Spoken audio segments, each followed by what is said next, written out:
Hi everyone, and welcome to another episode of the Dibbly Dobblers Cricket Podcast. As always, I'm your main host, Callum, and I've got my secondary host with me, as always. Producer, dinner lady, and god-awful stats man, Andrew. God awful stats man. I'm a better stats man than you are at doing intros. Aye, but we can rework the intro. Can I rework your farce of a Mitchell Johnson wicket stat? Mitchell Johnson? Mitchell Johnson, aye. Mitchell Stark, they can. Some Aussie bloke called Mitchell, whatever. Marsh. Mitchell Marsh. Mate, if that boy gets to 99 wickets, I'll be shocked. Yeah, hopefully our stats are more on point this week. How are you? I'm fine. Christmas time coming up, as you can see. Yeah, Well, if you're on. watching us on YouTube, you can see. If you're listening on audio, well, no luck. We're wearing Christmas. Watch us on YouTube. Aye. So, but I'm doing good. Had my booster the day. Your booster? Yeah, aye, my COVID booster. So I thought you could use a full-size seat in the car. bam, bam.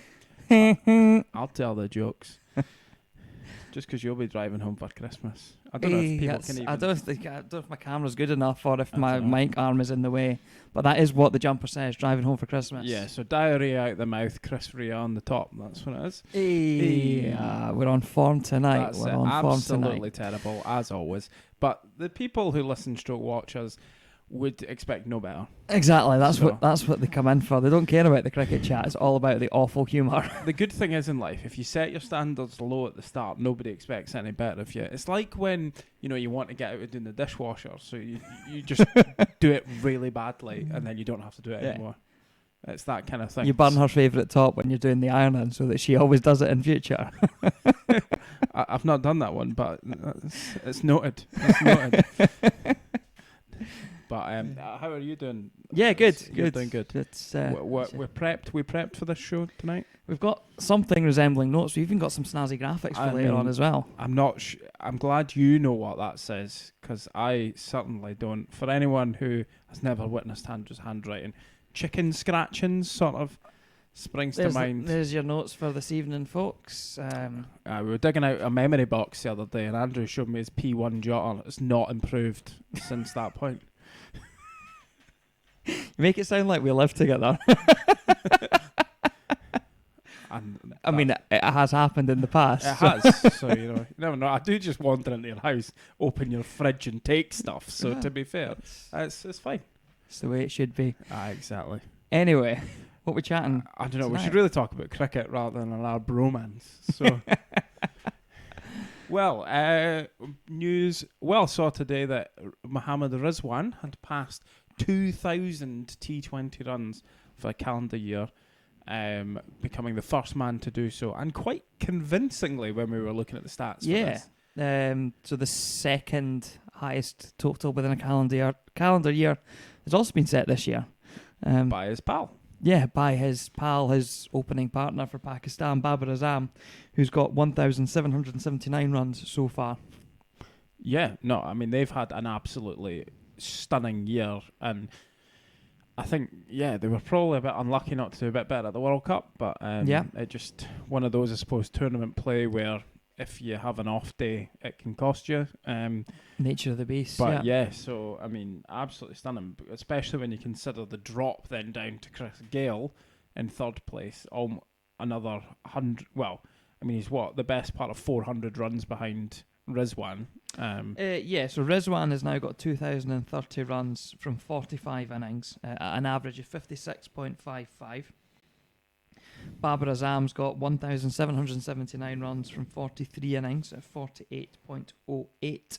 In 2015, Chris Gale scored 1,665 runs from only 36 innings Which is, at an average of 59.46. It is stunning. I mean, when we were looking through the list of like top run scorers in a calendar year, and it was like going through the top 10 or dozen, so, and like Chris Gale is there like 4 times, and nobody else appears. Oh no, sorry, Babar Azam, I think is like 5th on the list as well or something. But so he's there twice, and Gale's there like 4 times. Yeah. And it just shows like how dominant he has been, but not had a year like Rizwan.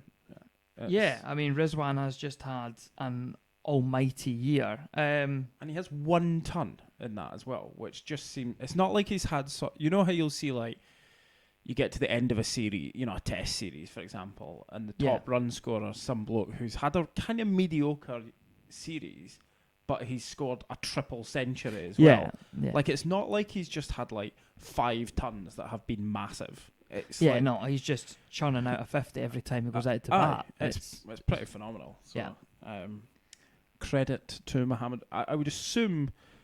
I don't think that he'll be due to play any more T20 cricket. The ODI series with the West... Well, they were meant to move on to the ODIs with the West Indies after the third T20 that's just been played. It's cancelled because of COVID. Yeah. So I'm assuming, given that they were meant to be playing ODIs, he will have no more T20 cricket, and that will be his final think so, position. But the Lankan Premier League's ongoing at the moment. You might go give that a whirl. Just be like, I'm free for a couple of weeks. Let's go get more runs. Aye. He has signed for Sussex for next year as well, which is a pretty big signing for the Blast. Yeah, although whether he gets huge. pinched off to the 100, I don't know. But although they've had the draft, haven't they? I'm not sure. Or it's coming up. What the state of play with the 100 squads for next year is. But I mean, that'll be a good one for. Yeah, definitely. For down there. Definitely. I was really just trying to avoid you mentioning the other name that we wrote down on the list. 2016 Virat Kohli. Yeah. Who 1,640. So he was only 25 runs short of the record, but he only played 29 innings that year and batted at an average of 89.66, which is obscene. Yeah, I mean, like, I don't like him, but it is. Yeah. I mean, it does help playing on some of the flattest pitches in the world. Same could probably be said for the top two, though, as well. So, yeah, and I mean, Chris Gale's plays on every pitch in the world every year, so he plays on all the flat ones too. Lively pitches, flat pitches, pitches made of ice, all of them. All of them. I bet he's taking part in like the ice T20 that happens in the Alps or or whatever. If not, he will over the next 18 months or so. Aye, as his like big franchises start to diminish, it'll just be like, right, what can I play in? Showing up in the Scottish T20. Grange have got that sort of money. They can definitely afford it. Oh, wow. I mean, I'd be down. I'd be watching it. Absolutely. Be quality. Who wouldn't? Exactly. So Grange, if that happens, we want 50% of the take-ins because we came up with the idea. So just saying. We'll come and do your commentary though when you live stream it. Yeah, absolutely. Imagine interviewing Chris Gale. That would just be... I mean, we don't really know about interviewing anyone, to be fair, but... We will, though. We will. We'll get there. We'll get Gary on. Yeah. No, we will get interviews. That's something that we will be doing down the line. In the new year. In the new year. Indeed. Right. Right, Virat Kohli. Virat Kohli, since we've been speaking about him. Seeing as we've been talking about him. Yeah, our favourite man. Yeah, hitting the headlines over the last few days. Obviously, at the end of the T20 World Cup, he relinquished the T20 captaincy for India. Yep. It was then announced, 2 weeks ago? Or thereabouts? Yeah. That he was also going to be relinquishing the... No, I don't think it was as long ago as that, but anyway. He's no longer the one-day captain either. Yep. There, at the time, was speculation as to whether that was his decision or not.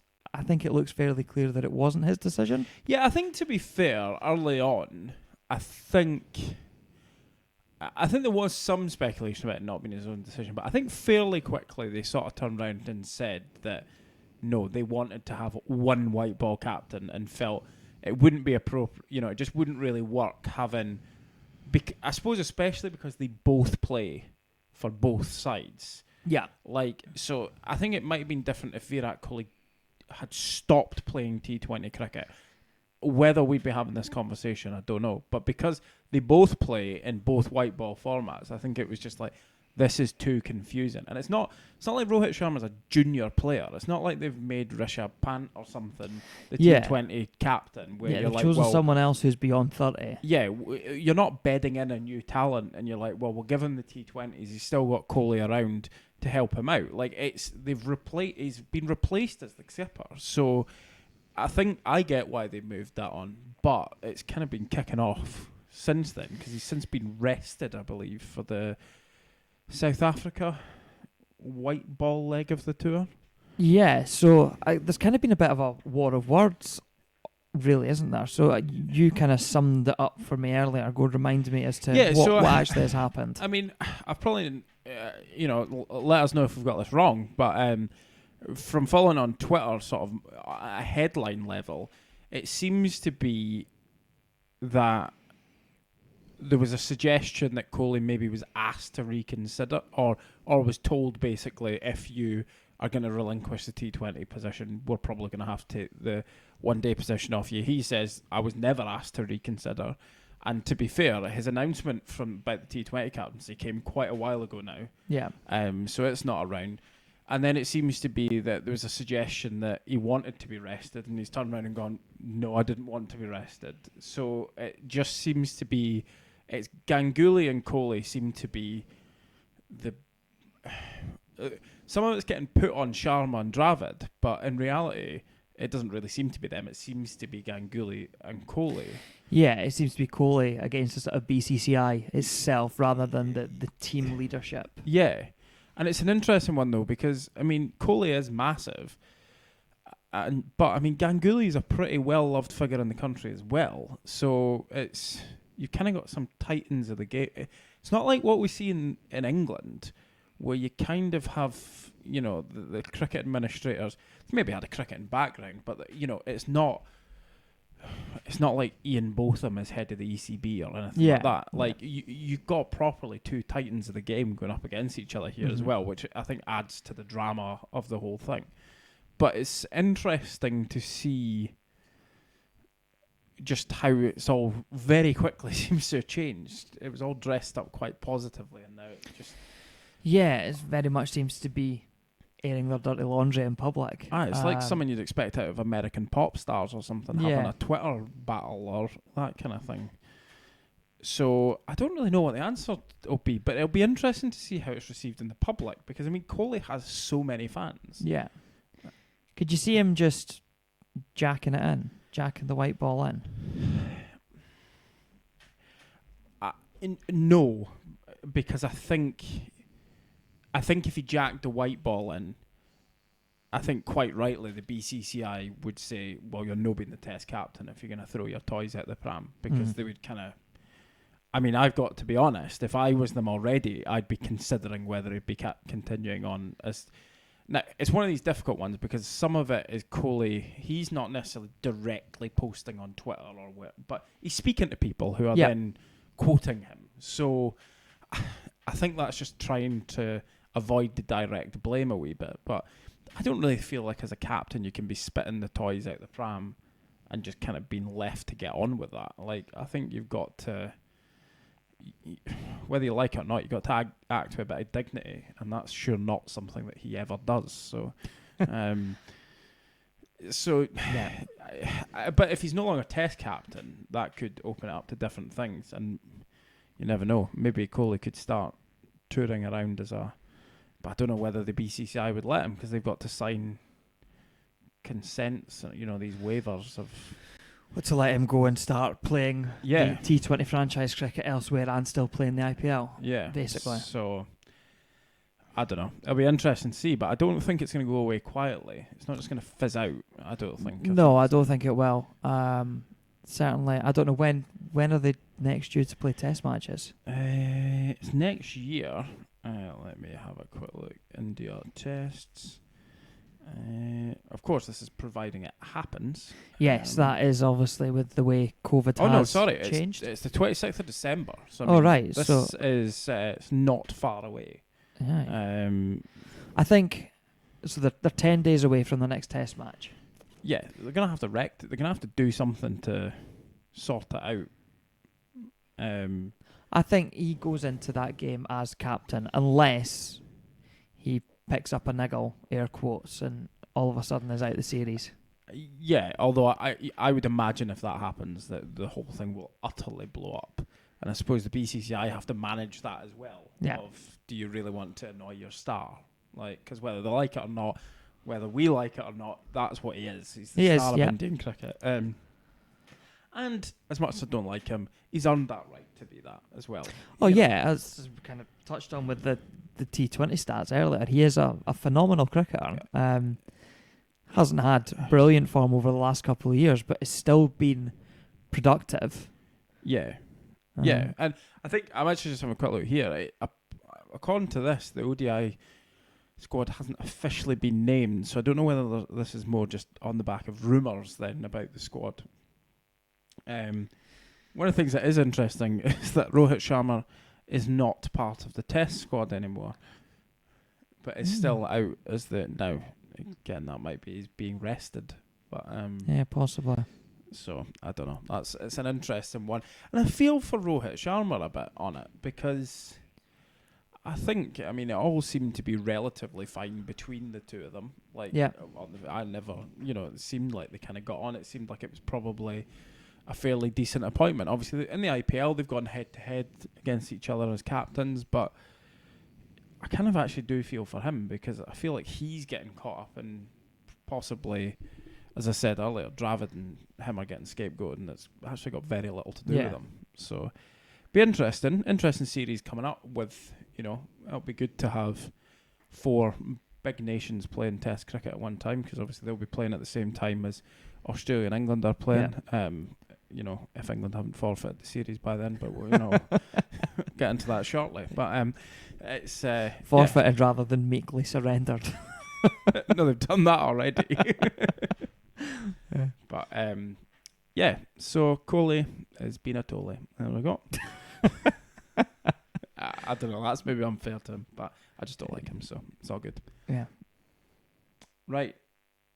What are you driving home for Christmas, Andrew? What am I driving home for Christmas? Yeah. I'm already home. Well, that's true. Okay, redundant question. What would you like to be driving home for Christmas? So what you are alluding to is our plans for the new year. Our plans for the new year. The problem is we're now putting this out recorded. I know. It means we've committed to it. We have to make it happen. I have to do it. We did once have a dream about another vehicle. It never came to life. It did. Anyway, so as you can see, our studio, you can't really see, but we currently record this in my kitchen. So it's on my dining room table, which you can see on the YouTube channel. What we want to do in the new year, and what we're going to do, that's a commitment, is we're going to build ourselves a nice studio, and we're going to record it as we do it as well. So there'll be some nice new content on the YouTube channel. Details of that, Callum? You're the one driving this idea. Driving this? Is it all me? Yeah. Well, I think the plan is, we settled on, you wanted to get a catering truck. And I was like, Jesus Christ, you know how much these things cost? So I think we sort of settled on... From the scrappies? Oh my God, Andrew, Jesus. But rather than getting a scrappy catering truck that'd probably have about maybe one axle that was any use or anything, it's to get a caravan.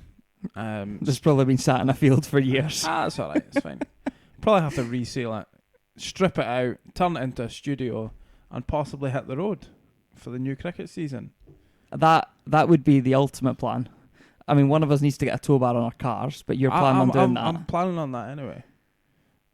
So checked out your towing capacities and all that. Mate, don't worry about these things. It'll be all right. Be all right. It can tow a reasonable amount. I did check. I can't remember the exact figure, but I'll manage a caravan that's just turned into a studio, no bother at all. So, so I think the plan would hopefully be, obviously we can go and do interviews, but it might be trying to pop around the country, going to different grounds, meeting different people, hopefully interviewing different people, and trying to spread what's going on in Scottish cricket in a maybe more meaningful way than happens just now. Yeah, that's the hope. And some people might actually start listening then. Listening and watching.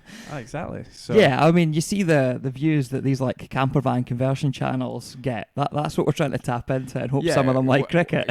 We've not done very well on just tapping into the cricket market, so we thought we'll just go out, going to build a tiny house after that, start a cooking channel, it'll be fine. TikTok dances. Oh, cricket teas. Cricket. Oh, right in the tea. So Arbroath is game number 1. That'll be fine. Yep. No, you can't put them game number 1 because then that would just be the end of the channel. We found the best. Best tea's done. Yeah, done. Unless Lords offer I was us an gonna say- invitation. I was going to say, episode 2, we're going to have to go to Lords because it's the only people who can meet them. Yeah, it's Arbroath or Lords. That's it. I've heard a lot of Scottish cricketers say that. It's so we'll see. But that's the plan. So we'll see how it goes. Maybe we can't find anything, and because funds are tight. Yeah. But So if you have a caravan that you want rid of and you can deliver it, hit us up. for free. Hit us up. Yep. At DibDobPod on Twitter. No other means of communication. Carrier pigeon. Anyway, right, moving on. There's been some cricket happening in Australia. Has it been cricket? The Australians have been playing cricket. That's true. That's true. Whether the English have bothered. I don't know. I mean, as much as he scored a few runs, I mean, Christ, Marnus Labuschagne playing miss at any more balls and not edge one. Sorry, I've just reminded. I was watching, obviously, as we record. They're sleeping. They're sleeping after having played day one of the second test. They're probably awake by now, to be fair, actually. Probably finished breakfast. Yeah, probably. Yeah. But anyway. Some of Labuschagne's leaves are absolutely hilarious. But the way he jumps about is like... you laugh at kind of what Steve Smith does, but Steve Smith kind of jumps about and then moves his bat about a bit weirdly. Labuschagne's like hurdling. Oh, the wee hop one that he did. Yeah. I mean, to be fair, Steve Smith had one, and he sort of jumped forward at it and then flayed his bat around and then went, not now. And he'd literally dropped the ball in front of him, and I was like, no, Steve, not ever. I mean, sod ever running with Marnus. Like, just sod it ever. The boy is mental. He's like, hit it to first slip, and he's like, 3! It's like, what are you doing? Like, It's a great laugh. Oh, man. No, he's just mental. I don't get how they found 2 of them at the same time. And I know you've never seen anyone so eccentric at the crease than Steve Smith, and then this boy comes along too. In 10 years' time, there's just going to be 11 of them playing. Just like hopping about the place. All ball and leg spin, just a pure leg spin attack. Leg spin and dibbly dobbly seam up. It'll be a very English attack. But, oh man. But anyway, he's been effective, so you can't criticise him, but he's not sod being at the other end. first test. First test. What do we take from that? First test. Yeah. First test. Let's start at the start. That's always a good place to start that, Andrew. Before the start of play, right, there was a selection decision for England. There was the wrong selection decision for England. Yeah. Yes, it came down to Stuart Broad or Jack Leach. Yeah. And England went with the wrong choice in Jack Leach. And we knew that before the toss on... Well, we'd sort of already discussed this. I mean, I had said that my view was that in Australia, Jack Leach would just get pumped. And he did. Yeah. Was his... 1 for 102. 1 for 102 in the first innings. Yeah. And yeah, that was his match And figures because he didn't bowl in the second innings either. So, it's... And Joe Root took 1 for 29. Yeah, from much less overs. Yeah, much less overs. But at the same time, the point I have always made around Jack Leach is that he is not offering you, for my mind, enough more, if anything more, than what Joe Root's offering. Yeah. For a frontline spinner, you have to offer one of two things. You either have to be a wicket taker, or you have to be able to hold up an end. Yeah. Jack Leach can't do either effectively. He's not the type of spinner that's going to rip through a team. No. And he just doesn't really seem capable of holding up an end effectively, particularly when you're under the pump. Yeah, no, I mean, because, to be honest, he just bowls one ball, and it's just like a sort of mediocre, floated up, slow left arm delivery. There's nothing to him. Mm-hmm. And, I mean, there are better spin bowlers have gone to Australia and just got absolutely carted. Because the reality of it is, it's not an easy place to bowl spin. Yeah. And it was just, but I mean, there was just, it's not even just the fact that Jack Leach wasn't the right choice. I mean, we discussed about, because Stuart Broad was the man that was left out, and that in itself was part of the problem. It's like, I discussed about how, from a leadership point of view, I didn't understand that. Like, you've no Anderson, you've got a lack of experience down under, so you've got David Warner, who had to wear a nappy at the thought of going out to play against Stuart Broad. And they just got it so wrong. But the thing is, it wasn't just that. If we then move on to the start of play, the way they bowled at him was completely and utterly wrong. They went across him the whole time.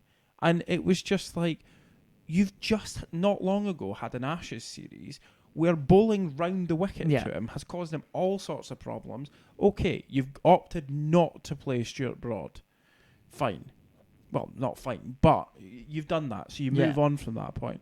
But they then just continued to get their tactics entirely wrong to him. Yeah.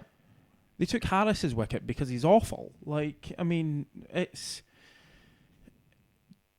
get me wrong, I don't think England bowled badly. I'm not gonna Jack Leach, but with the exception of Leach and what appeared to be an unfit Stokes, I think the actual main bowlers bowled actually okay. Yep, I think so. But yeah, they got the selection wrong on that front. Well, on the batting wrong. Well, the English batsman did what the English batsman did. So obviously we recorded a couple of hours before the start of I thought we recorded match. A day before the start of play, Andrew. Oh, behave yourself. So we decided that, right, we'll just hang about and we'll watch the start. And the first ball was bowled, and then you went, oh, okay. I mean, Rory Burns was already walking off. So where was Rory Burns' front foot when he tried to play that shot? Oh, on its way back to England. It was that far away from where it should have been. I think the slips must have been telling him he was on the wrong strip. Like, Rory, mate, you may be playing on the other one. It was just abysmal. Awful. Yeah. And the thing is, he was one of the few batsmen who, didn't get loads, but he had some prep. He had some time in the middle. Like, he's also a test match batsman. Like, I mean, that was... Like, if I'd watched a guy do that on a Sunday, I'd be like, what were you doing? Yeah. Now, to be fair, the boy bowling at him wouldn't be bowling 90 mile an hour, but even so... Yeah, but it was still a leg stump half volley. Aye, like, don't get me wrong, it's one of those, I always think that if you swing, especially if you swing the ball, first ball, you might get carted for 4. Get it up there, get it swinging, and that's what Stark did. So credit to him for that.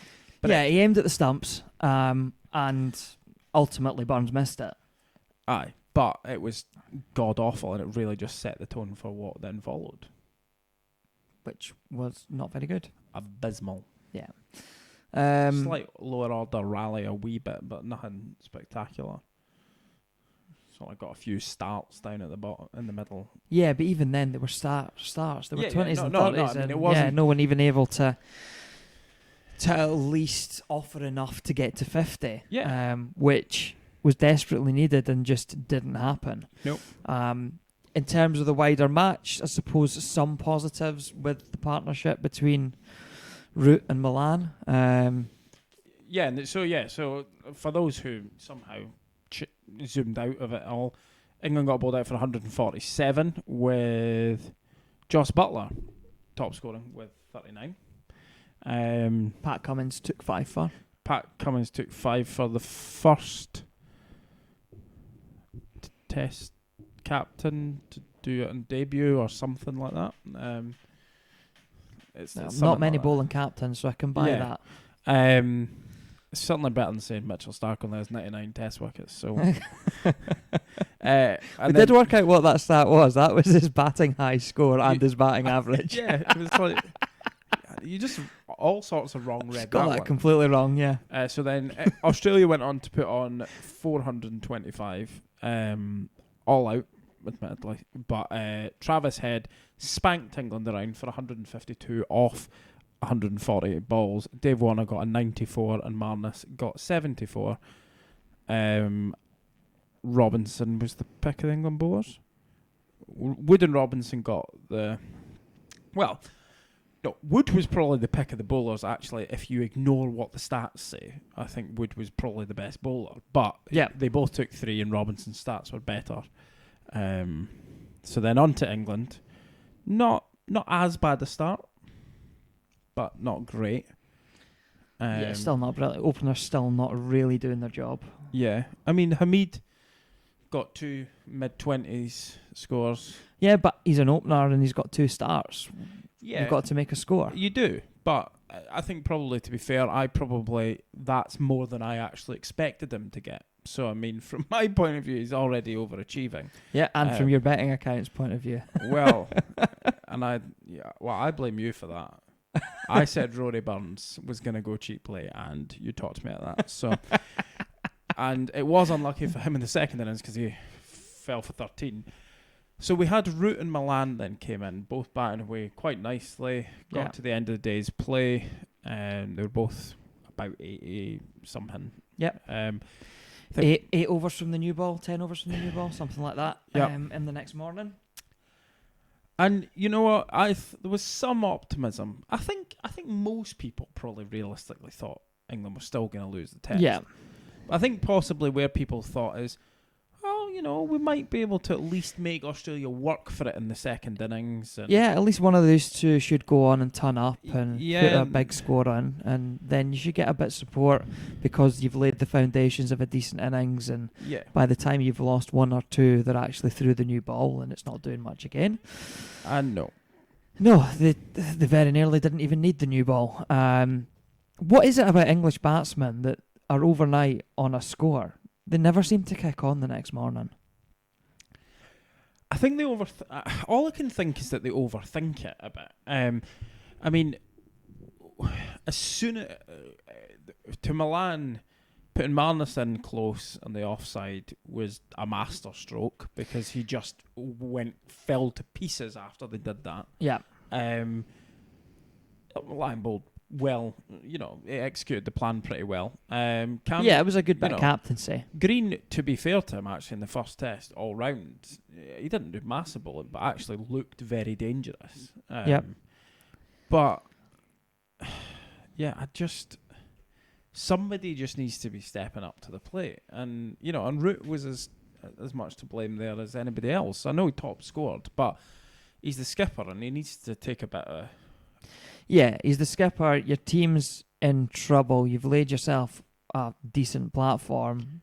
Then, I mean, he got out to a decent ball.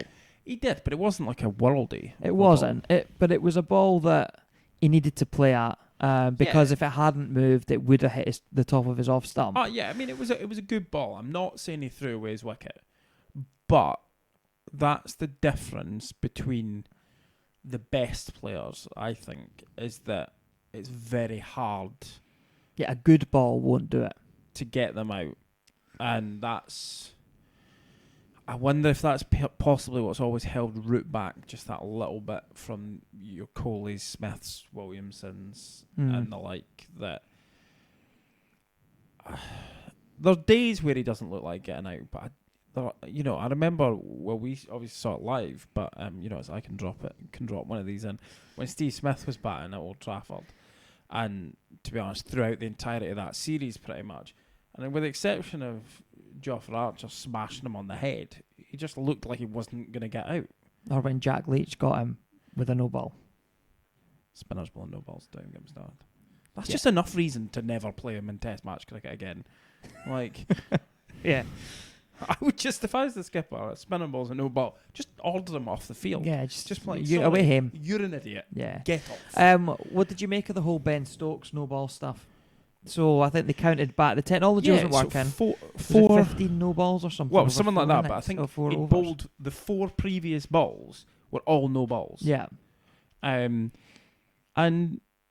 yeah, I mean, I've umpired to a reasonable standard, and you do, especially with the quicker bowlers, they do speak to you as the umpire and sort of go, look, how's my foot doing? Yeah. Especially as they're starting to get into their spell, their stride length's just getting out a wee bit. They might start they might bowl their first few balls halfway between the two lines in the crease, and then they're slowly pushing forward, and they know when they're starting to get there, and they do rely on you. And to me, as an umpire, you try and work with them where you can to sort of say, look, you're kind of you're good there, but any further, and you're getting yourself in trouble. And don't get me wrong, maybe some people don't agree with that, but I think that's just part of the sort of game management of it as an official.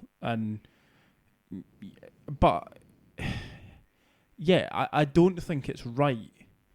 And this is where I actually quite liked where they moved to doing no balls.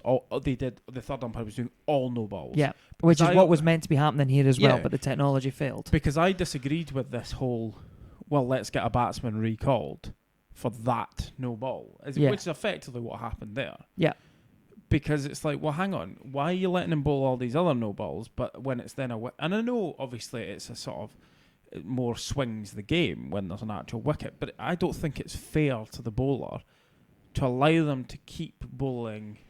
It'd be like somebody chucking the ball and allowing them to keep doing it until they take a wicket, and then at the point they take a wicket going, no, sorry, you bowl illegally. It's like, well, it's either illegal bowling or it's not. Whether there's a wicket being taken should actually be irrelevant to that. Yeah, if it's consistently happening, the bowler needs to be made aware and they need to be allowed to make that adjustment, which isn't what happened. It's incredibly frustrating. And it is, and it obviously it played a role in the game as well. And I mean, I'm not really convinced England would have gone on to win, but you never know. I think if you're in a situation where the technology is not working, then it should be the case of, right, well, the technology is not working. It's up to the umpire on the field to make the call. Yeah, and I think it's just a cop out in modern umpiring that they're not calling it on the field. But if they're not, fine. But you've got to. I mean, you must, for checking for running on the pitch and stuff like that, you must still have a sort of eye in and around that area. And I just don't see how it's that big a change to need it. But I know that the theory behind it is that you're trying to get more of the decisions right. So the idea is we'll take that off you to enable you to get more decisions right at the other end. But then we've already got the DRS that kind of helps you do that already, and it just feels, I don't know, I actually think it's taking some of the sort of skill of umpiring out of it, because actually less and less is with the on-field umpire, because most things are getting reviewed anyway. So never call a run out, even though they're 2 yards out, they still go upstairs half the time. I know. It's just, to me, call it, and if you want to check if the keeper's cleanly taken the ball or something, then do it, but say, well, I think you're out. But if the camera, if it shows back that actually he's taken it and the ball's left his hand, well, you just bring the ball back. I don't see why. But anyway, but I don't think that's right. I think Ben Stokes should have been allowed to adjust. Some of the Australian commentary suggested a bowler knows when they bowled a no ball. I think that is nonsense. It's absolute nonsense, and is just typical older bloke thinking that they were perfect when they played. Which doesn't just exist at international standard, but I think that's absolute rubbish. It is. But so we made some predictions last time out. Yep. We each predicted who we thought would be the leading run scorer and the leading wicket takers. Callum, can you remind us who we chose? So you went Joe Root and Pat Cummins, I believe. I think, yeah. Yeah, I'm pretty sure you did, because I'm sure we had the discussion about it was the head-to-head of the captains. Yeah. So you went Joe Root to score the most runs, Pat Cummins to get the most wickets. I went with Marnus Labuschagne to score the most runs, and Ollie Robinson to get the most wickets. Cool. So we'll give an update. So if you're on YouTube, you get the whole experience here, because we're going to bring up our list of leading run scorers, and as you can see after the first test match, so even though we've had day one, we've ignored that, because we'll do it on a test match by test match basis. So after the first test match, the leading run scorer is Travis Head, who has 152 runs at an average of 152. The irony of it is Travis Head's about where my head would be. It's quite ironic, that. Yeah. Yes. indeed. Then it's Dave Warner with 94 at 94. Root 89 at 44.5. Milan just one run behind him with 88 at 44. And then your pick, Marnus Labuschagne, is in 5th place, 74 at 74, though looks set to take a big leap in the standings after this test match. Wicket takers wise, let's have a look, and we will bring them up. My pick, Pat Cummins, is leading the way with 7 wickets at an average of 12.71. You picked Robinson, we said, yeah? I'm sure I did that. I think you did, yeah. Robinson, he's in 2nd place, 3 wickets behind Cummins, 4 at an average of 17.75. Lyon also has 4 at an average of 28. And then there's 3 or 4 guys that are on 3 wickets. But those with the best average are Cam Green with 3 at 9.67 and Josh Hazelwood with 3 at 24.67. So, yeah, our contenders are all certainly up there. Alright. We do. I'm gonna go back and watch the last episode to check who we actually picked, because I remember saying something about Dow and Milan as well, so I'm now a bit confused. Maybe we picked one for each team and then did the overall. We did do that. Is that what we did? Right. So I'll go back and double check exactly who we picked. Yes.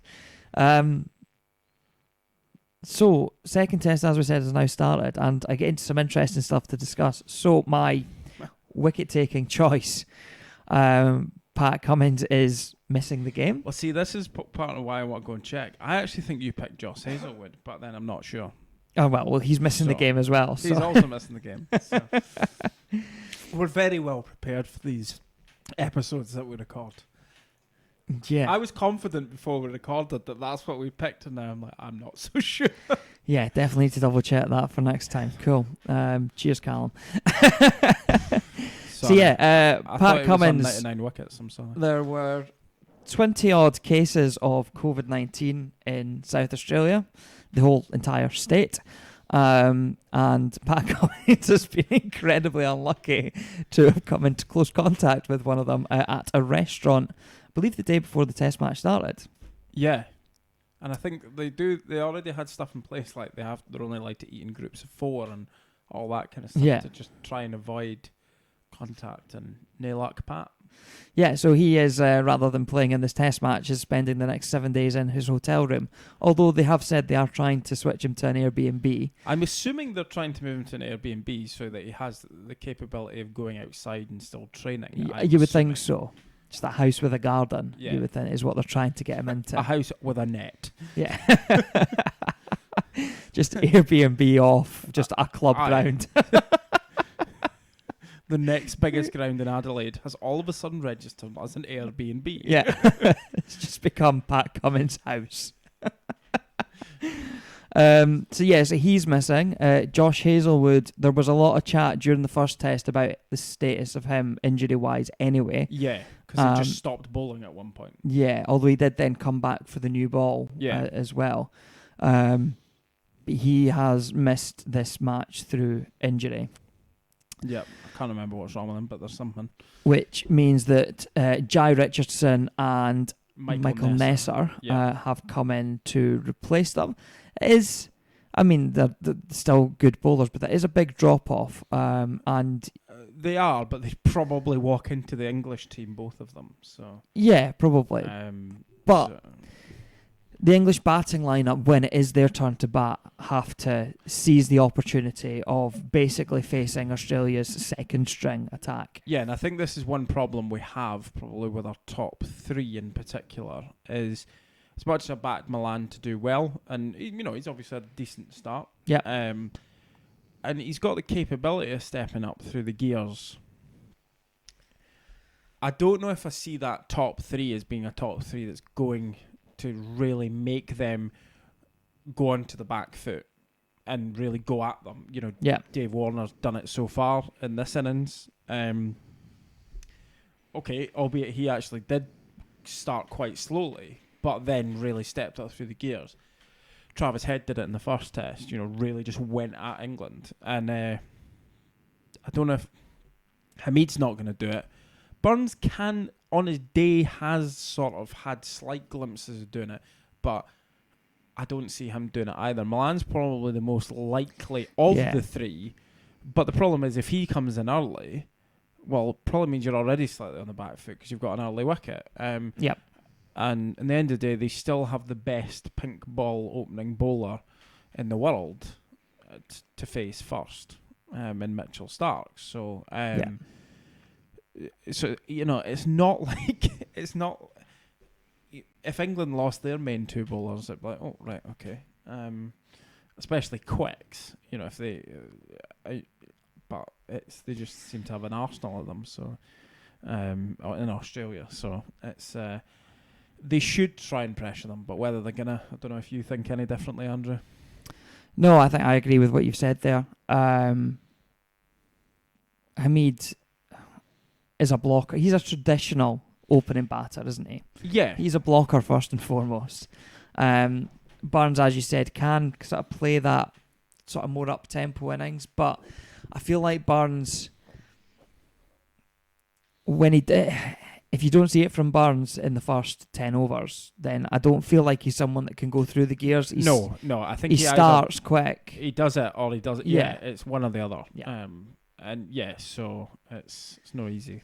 But. So it'll be interesting. But if England are to win this Test match and they're not in a great position after the first day, Australia are 200 and odd for 2. 221 for 2. Yeah, because it was one short of the 222 for 2. I noticed. Double Nelson. Yeah. So they're going to have to take early wickets on day 2 and then bat really well when they get the opportunity. England selection.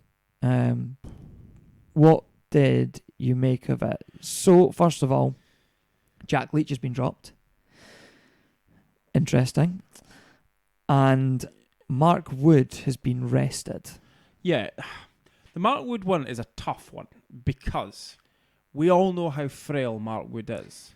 Yes. And if it was... Now, okay, I know ironically he's missing this game, but Pat Cummins is a quick bowler with a very good fitness record. Not early in his career, but once he came back from that, it's an astonishing fitness record for a guy who's bowling at 90 mile an hour plus. Yep. The problem is Mark Wood doesn't have that body. Like, he doesn't have the fitness to do that. And I think the reality of it is England have to look at the opportunities to where is he going or where can other players step up more easily than, when Mark Wood isn't playing. And I think, I know that a bit too much has been made of the pink ball in terms of swing and things like that. Yep. But under lights it still should swing. It didn't necessarily do loads, but as a new before the 30 over mark, it still swings about as well. Again, England didn't really find that, but that was down to them, to be honest, not bowling the right lengths. I mean, I saw a staggering, it was about 220-ish balls had been bowled in a day. 11 of those balls were hitting the stumps. Like, this has been a problem for England for probably the last 3 or 4 years. How many times have we kind of looked at a match and gone, they've just bowled the wrong lengths? Yeah. They do it time and time again. And you just have to look at, I know the way that Labuschagne plays and even, Warner and Smith, these guys do like to be on the back foot. And if they can, they'll go back foot rather than pressing forward. But make them press forward. Yeah. It's a test. It's not an ODI. If you get driven for 4, you've played a really good shot. Well done. Pull it back. But they just seemed so reluctant. And the irony of it is, they didn't bowl the right line, so the swing got thrown out. And actually then the argument for it being an okay decision to rest Wood, on the basis that I would assume England's thought on it was have him fit for the 3 red ball test matches. Yeah. And they've kind of thrown that away. Now that's, to be fair, that's the bowlers that have done that, not the selectors that have done that. But yeah, if it was a fitter person, I'd be saying it's a bad call, but it is Mark Wood, so I do understand where that has come from. He bowled 25 overs in the first test, something like that. I'll have you got the scorecard up in front of you? I've got the scorecard up in front of me. So he bowled 25 and a half overs in the first innings. And then I think 1 ball in the second. And then 1 ball, yeah. So, yeah. I mean, he put in a lot of yards in that first innings. Like, he did, but it was right at the start of the game. He has effectively had a week's rest since. Yeah. I just don't really understand the logic of you're only in the second match of the series. And you're 1-0 down. You're 1-0 down. His workload hasn't been huge, and he's had a week's rest since that workload. I just don't get the call of why you then go, no, we're resting you. Particularly when there isn't another option. Like, you've got 5 medium-fast right-arm bowlers in that attack. Mm. There's nothing different. There's not even a left armour in there. Even if you had a Sam Curran. Yeah, because at least you've got variation. You've got something different. That was it. I was trying to remember before we went on air. I was saying Shane Warne said something that I agreed with, which made me sick. But he very quickly backed up with something else that was a load of rubbish. But he said that's the problem. England have got 5, 130 kilometres an hour, as he would refer to as sort of mid-80s bowlers, right-arm bowlers. There's no variation at all. And that is a problem. And there are some people who just don't like playing 5 quicks. I don't necessarily buy into that school of thought if that's what your squad determines. I think if you've got an all-rounder who's a quick, then you go with it. But I think picking carbon copies of each other is a bit of a problem. And to be honest, because they all pretty much bowled too short, they really were all carbon copies of each other. Yeah, they were beating the bat. Like, Marnus was beaten about 20 times. But because it was too short, it's not as dangerous. You're not actually enticing the drive and getting the edge. Like, yeah. And then when you do eventually get the edge... Well, but just before we go on to that point, Jack Leach even being in the 12, to me, is an absolute joke. And actually says a hell of a lot about, I don't understand what England are doing with their selection. I mean, Dom Bess has taken 6 wickets in the Lions-Australia A game. Okay, he was fairly, he wasn't as tight as he could have been and whatever, did bowl a lot of overs in the second innings particularly. But he's taken 6 wickets against, in an A game, but he's taken 6 wickets against the 1 wicket that Jack Leach has taken and has been absolutely decimated by the Australian batting. So, to me, I think if you put Leach in, nothing's changed. The ground isn't different to what you would have expected it to be. There's no condition that is different to what you'd expect it to be. And actually, in some ways, I think if you're putting Leach in the 12, actually probably should be playing, because you're almost saying, we're going to back you. We're going to say, you're our number 1 spinner, and we're going to back you. And if they're not prepared to do that, which I don't actually think they ever were, at least if you played Dom Bess probably has arguably earned a shot by his performance against Australia A, but he can bat and he can field. So at least in the other facets of the game, you're gaining by playing him. And because you could have perhaps... The Australian commentators seem to favour Robinson not playing. I found that slightly interesting, but you could have still had the depth of... You could have still batted to 9. Yeah. Or have some capability batting to 9 by taking somebody out and playing him.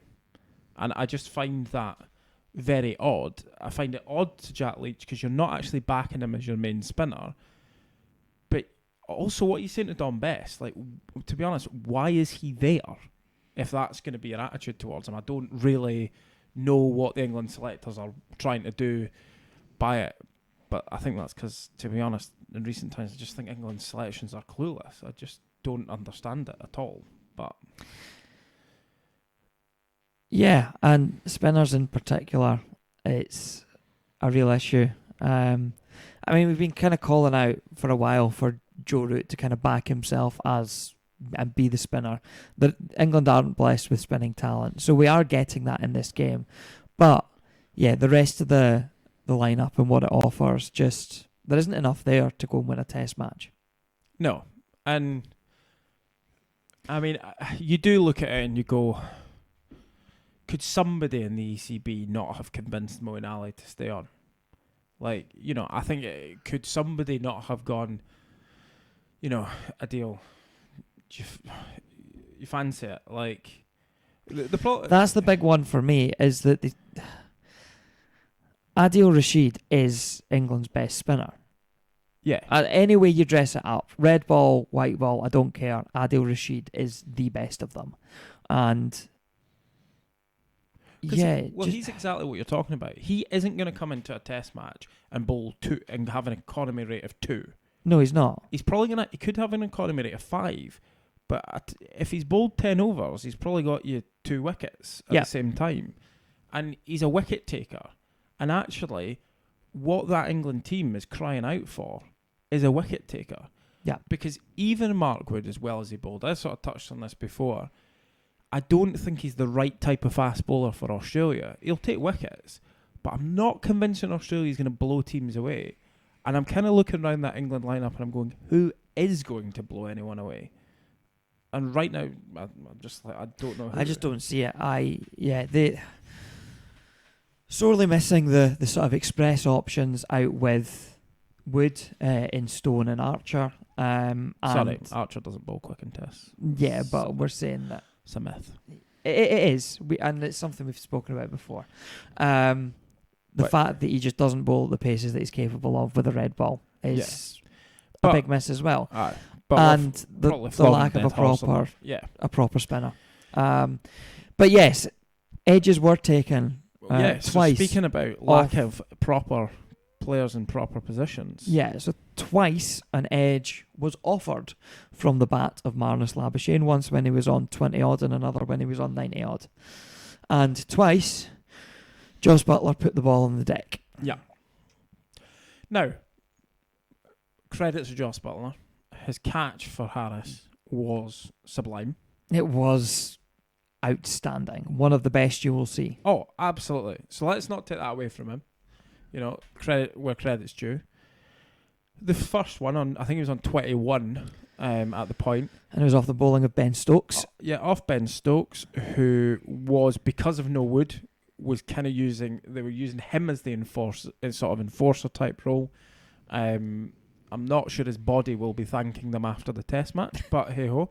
But I mean, there's a heat map of where he bowled, and Christ, he was just putting it on the boy's head like all the time. Like, I mean, to be fair, at Marnus's level, that's not very high, but but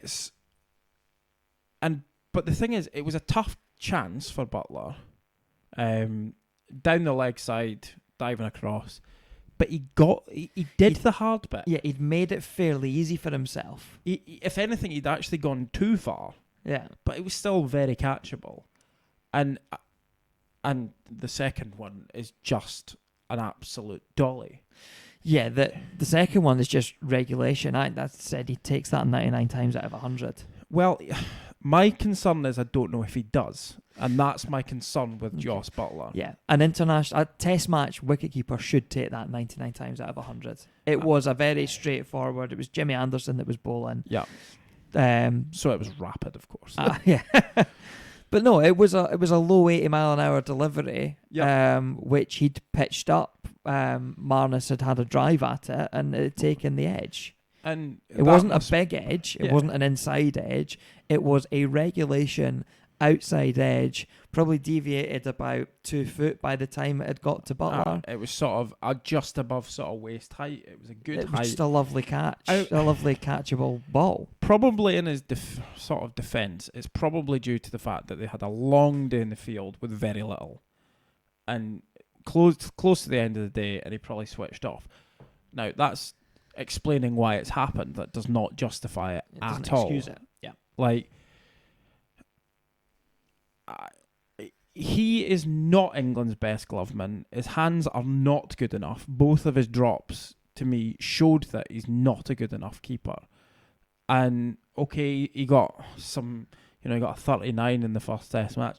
He's not a good enough batsman either. He isn't Matt Pryor. He isn't... I mean, he's not even Brad Haddon. Like, he's not good enough in the red ball game with either the gloves or the bat. And I think ultimately, whether it's a long-term option or not, I still believe that Bairstow is a better gloveman than Butler. And I just... For me, it shouldn't be either of them. It should be Foakes. Well, it should be. But again, that's another mystifying... It's because, unfortunately, we've had cliques in the past in England, and there just seems to be another one. Yeah. Ben Foakes is comfortably England's best gloveman. He should have the gloves.